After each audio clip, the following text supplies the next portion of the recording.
what is the impact on women in the crisis? Is it going to really kind of regress gender equality? Gonna accelerate gender equality? And there is kind of a divide in opinions. And I think for that, it's really good to get back to the facts. And Annalie's gonna really take time to show us a little bit more facts and figures on the impacts of COVID on business and women in the different parts of the value chain. Looking at unpaid care work. So in, quote unquote, normal circumstances, when schools and daycares are open, women's share of unpaid care work is already a barrier to equal outcomes in the workplace. Here we can see a graph that shows that women in the region do 80% of unpaid care work, and this is, they're taking on the greater burden in the household, whether or not they're in paid labor. However, currently we have more than 700 million children in the region who are out of school or daycares due to closures. And so this means families are forced to find alternative solutions to care, often within their own households due to confinement. So what does this mean for business? It means that women are going to have less time and attention for paid work as they are juggling the caring for their children and their sick dependents. It also means that women employees are maybe forced to choose between cutting back hours or quitting entirely to care for their children. It's also going to impact productivity and talent retention, and these can have really direct financial implications for business. And it can also have long-term implications, as women might find it more difficult to come back to paid work as we begin to address the crisis and come out of it. So we also see that forced confinement is leading to increased reports of domestic violence. And we know that, again, during normal times, the vast majority of victims are women and children. And this is directly linked to the changing economic situation for women during the COVID-19 crisis. So whether they're working from home due to confinement, and so they're in close quarters and with the perpetrator, but also if they're seeing decreased or lost wages, leading to financial insecurity that's going to make it difficult for them to leave their home where the perpetrator is.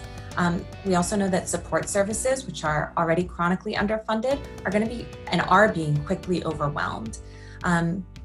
So countries including China, Malaysia, Singapore, India, Australia have all reported increased reports of domestic violence in the recent months that we've seen social distancing and lockdown. In Malaysia alone, in February and March, there's a 44% increase. So again, what does this mean for business? We're seeing that the workplace and the home are becoming the same thing.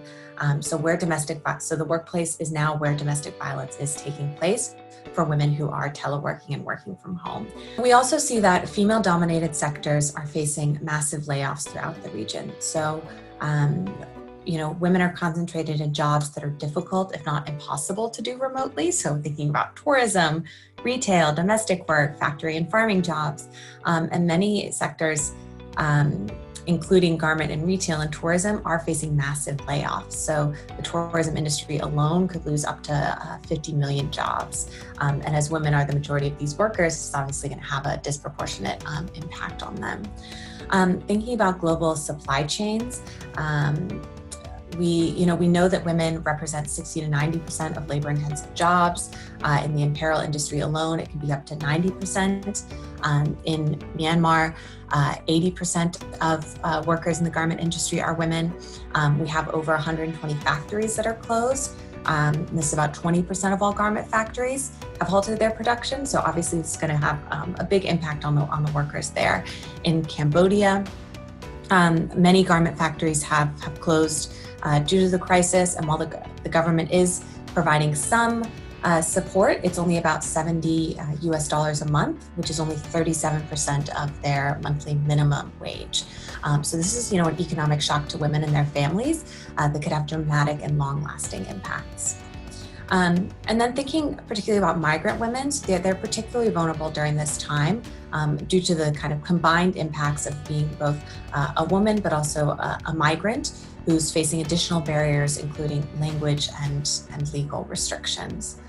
And so as business resumes, they're going to find that they might not have as many workers as they had before. Their workers might also be less productive due to the hardships that they faced during the crisis. And so it's really key that they think now, how can they continue to support them throughout the crisis so that when they are able to begin their work again, the workers are resilient.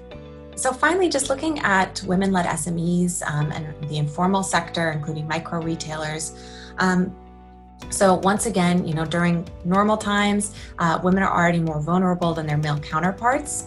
A recent global survey done by We Connect found that almost 1/3 of business owners are citing increased care demands, impacting the time that they can spend on their business. So again, the first topic that we addressed here around the unequal sharing of unpaid care work. This isn't just for workers who are teleworking in larger corporations, but also women business owners who are having to now deal with running a business and caring for their families. So again, the impact on business, for businesses that are dependent on women-led SMEs in their supply chain, there's a very good chance that they're going to face delays or business disruptions. As women face issues, including the increased care demands, but also accessing credit, accessing government support. And there's evidence from previous crises that women-owned businesses that have to close during this time are actually less likely to reopen even after the crisis. So again, thinking about those long-term impacts.